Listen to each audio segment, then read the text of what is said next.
ማለዳ የመጣ ስታነቃኝ እንደምናደራችሁ ክቡራትና ክቡራን የምፅዓቱ አዋጅ ነጋሪ አገልግሎት አድማጮቻችን ሰላም ለእናንተ ይሁን።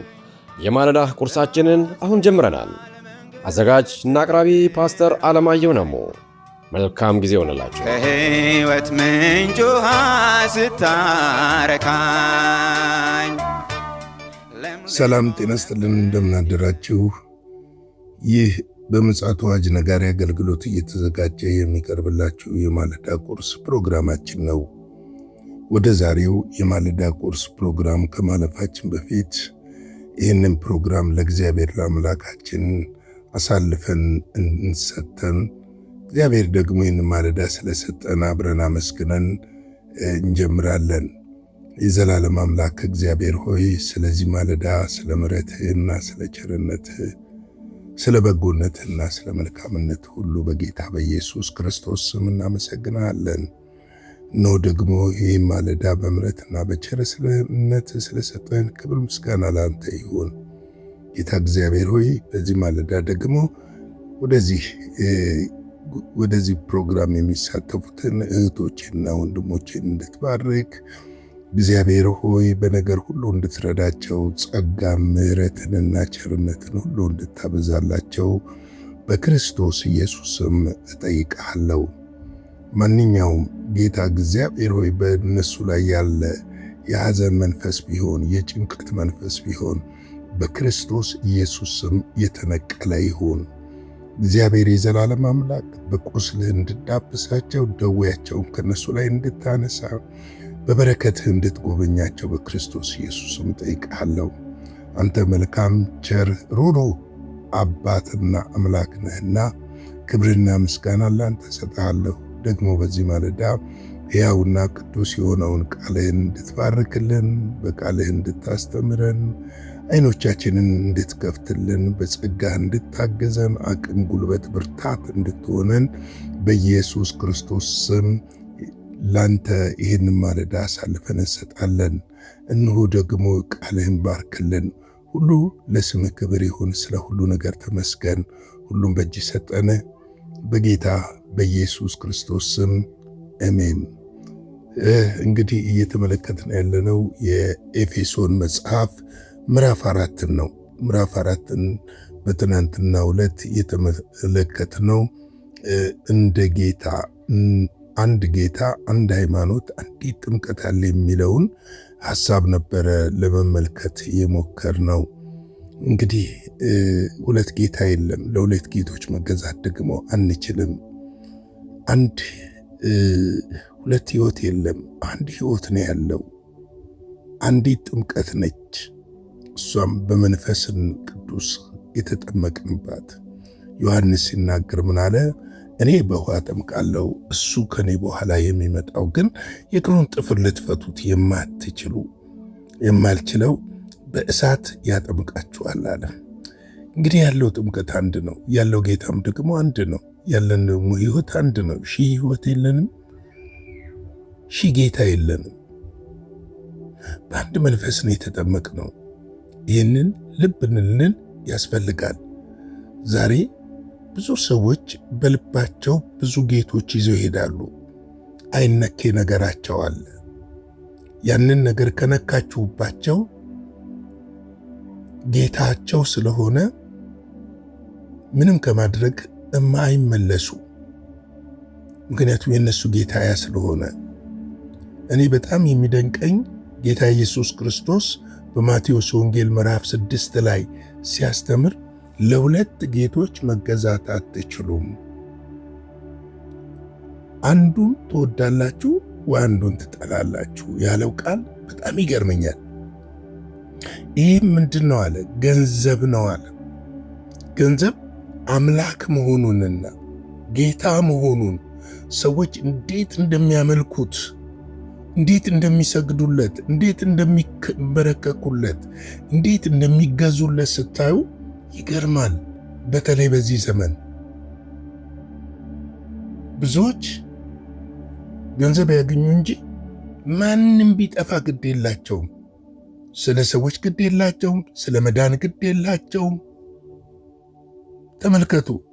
ከቤተ ክርስቲያን ሰዎች ቢጎሉ ግድ የላቸውም። እነሱ የሚያገኙት ገንዘብ አይጉደል እንጂ። ዓለም ወደ መገዳደልና ወደ መጠፋፋት የገባበት ትልቁ ነገር ሴጣን ገንዘብን እንደ አምላክ አድርጎ ስላሳያቸው ነው። መኖር አትችሉም ስላላቸው ያለ ገንዘብ። ስለዚህ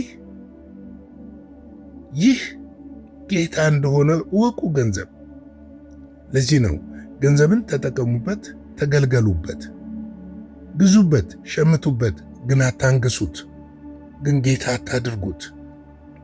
ግን በላያችሁ ላይ የበላይ አይሁን፣ አይንገስ። እርሱ ከነገሰ ጌታ ሁለት ጌቶች በአንድ ቤት ውስጥ መኖር ስለማይችል ጌታ ከልባችሁ ይወጣል። ያኔ እውር ነው የምትሆኑት።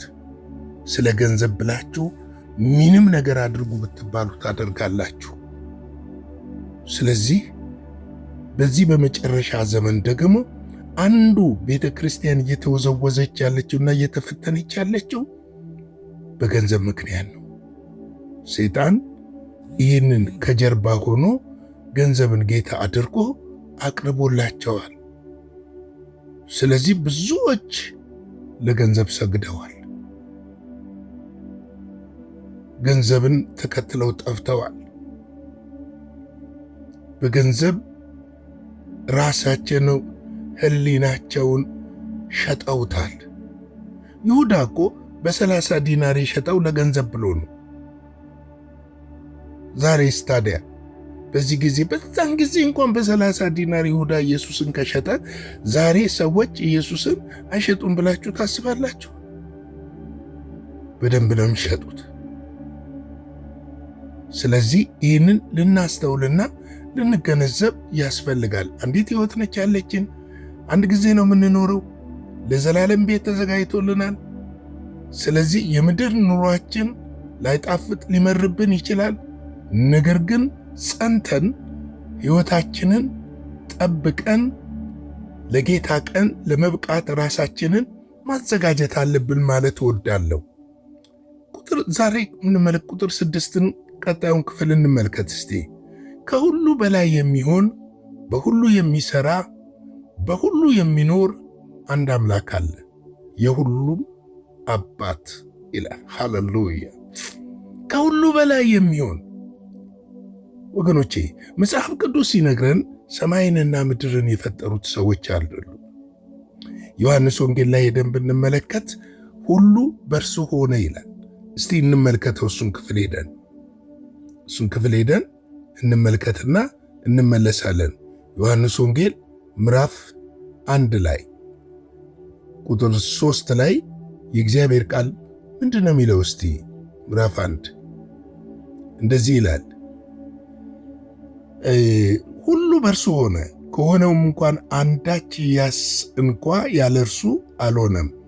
በእርሱ ሕይወት ነበረች፣ ሕይወትም የሰው ብርሃን ነበረች ብሎ ይላል። ሁሉ በማ ሆነ ይላል? በእርሱ ሆነ ነው የሚለው። በማንም አልሆነም፣ በጌታ ነው የሆነው።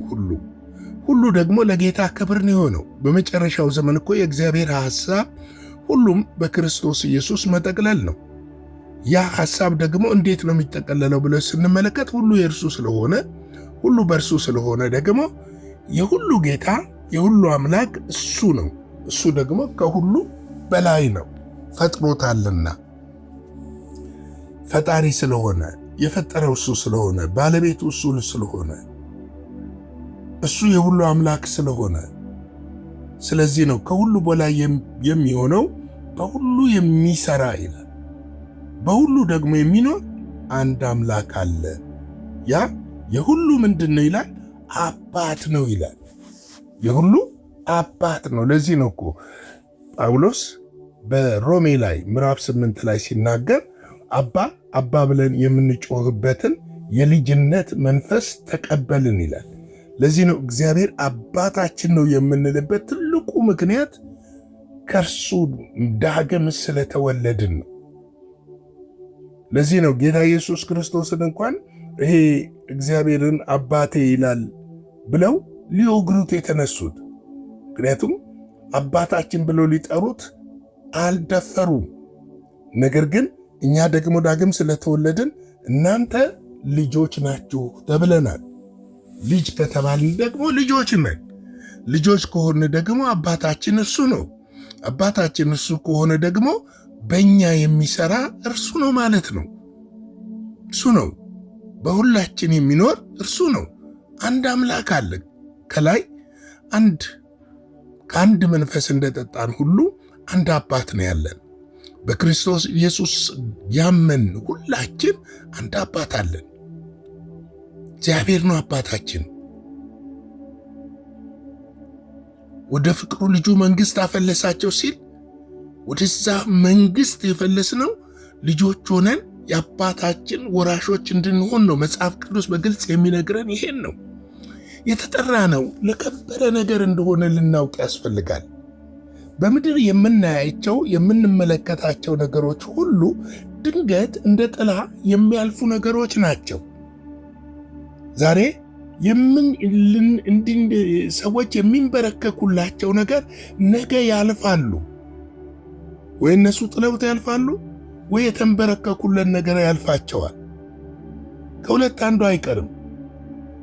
ነገር ግን ለእግዚአብሔር ስንበረከክና አባ አባ ብለን ስንጮህ ለእርሱ ስንሰግድና እርሱን ማምለክ ስንጀምር ግን ለዘላለም ከእርሱ ጋር እንኖራለን። እርሱ የዘላለም አምላክና አባት ስለሆነ ነው። ስለዚህ ይህንን ጌታ ነው ልናመልክ የሚገባው። ከሁሉ በላይ ስለሆነ፣ ሁሉ የእርሱ ስለሆነ፣ ሁሉ ለእርሱ ስለሚገዛ፣ ሁሉ ለእሱ ስለሚንበረከክ በተለይ በዚህ የዘመን ፍጻሜ ላይ የዘመን እላቂ ላይ ከእግዚአብሔር ሊለየን የሚሞክሩ ነገሮች፣ ታላቅ ነን የሚሉ ነገሮች በቴክኖሎጂውም ዘርፍ በሉት በምኑም ዘርፍ እየመጣ ባለበት አፍጥጦ እየመጣ ባለበት ሰዓት አምላክ ነን የሚሉ አፍጥጠው እየመጡ ባሉበት ሰዓት ከሁሉ በላይ በሆነው በአባታችን ጥላ ስር ልንበረከክና እርሱን ከምንም በላይ ልናመልከው ይገባል። ስለዚህ ነው ከሁሉ በላይ የሚሆን በሁሉ የሚሰራ በሁሉ የሚኖር አንድ አምላክ የሁሉ አባት አለ ይላል። አንድ አምላክ፣ ሺህ አምላክ የለንም። የጠራን የመረጠን ልጆቹ ያደረገን የታመነ ጌታ ነው። የታመነ አባት ነው። ስለዚህ ነው እኛ ልጆቹ ደግሞ ለአባታችን ለእርሱ ክብር ሕይወታችንን እንኳን መስጠት ካለብን ሰጥተን እናልፋለን። ምናልባት ስጋችንን ይገሉታል፣ መንፈሳችን ነፍሳችንን ግን አያገኟትም። የወንጌል እውነትን ተናግረን ለእውነት ኖረን ልናልፍ ያስፈልጋል። ምክንያቱም እሱ የሁሉ አባት ስለሆነ። እንግዲህ ቅዱሳን ወንድሞቼና እህቶቼ ለዛሬ ማለዳ ይህንን ካልኩ ይበቃል። ላይክ፣ ሼር፣ ሰብስክራይብ እናድርግ። እስቲ አገልግሎታችንን በመደገፍ አበረታቱ። የደገፋችሁ ነው ያላችሁ እግዚአብሔር አምላክ አብዝቶ ይባርካችሁ። የእናንተ አንድ ኮሜንት፣ አንድ ላይክ፣ አንድ ሼር፣ አንድ ሰብስክራይብ የእኛን አገልግሎት በብዙ ይደግፋል። ከዚህ ባለፈ ደግሞ እንደ እግዚአብሔር ቃል ደስ እያላችሁ መጽሐፍ እንደሚናገር በልቡ ማንም ደስ እንዳለው ይስጥ ተብሎ እንደተጻፈ በልባችሁ ደስ ያለውን ደግሞ በስክሪኑ ላይ በምታዩት አካውንት እንድትሰጡ በጌታ ፍቅር እጠይቃችኋለሁ። እንግዲህ አጭር ጸሎትን ጸልይና የዛሬው የማለዳ ቁርሳችንን በዚህ እናብቃ። የዘላለም አምላክ እግዚአብሔር ሆይ ስለሰጠን ስለዚች ስለተባረከች ማለዳ ክብር ምስጋና ለአንተ ይሁን። ስላስተማርከን ያውቃል ጌታ ሆይ በዚህ በመጨረሻ ዘመን ደግሞ ካንተ ጋር የምንጣበቅበትን ጸጋና ኃይል እንድታለብሰን በክርስቶስ ኢየሱስ ስም እንጸልያለን። የሚረዳ የሚደግፍ ይህን ዘመን የሚያሻግር ለትውልድ በረከት የሚያደርግ ትውልድን ከጥፋትና ከጨለማ የሚታደግ ያንተ መንፈስ ያንተ ኃይል ጸጋ በእኛ ላይ እንዲሆን በክርስቶስ ኢየሱስ ስም እጠይቃለሁ። እጆችህን እንድትዘረጋ፣ መልካምነትህን በሕይወታችን ላይ እንድታረግ፣ ተአምራትህን በሕይወታችን ላይ እንድታረግ በኢየሱስ ክርስቶስ ስም እንጠይቃለን። ስለ ሁሉ ነገር ተመስገን። ይህንን ቀን ባርክልን፣ ከክፉ ሁሉ ጠብቀን፣ በደም ሸፍነን፣ በኢየሱስ ጌታ ድንቅ ስም አሜን።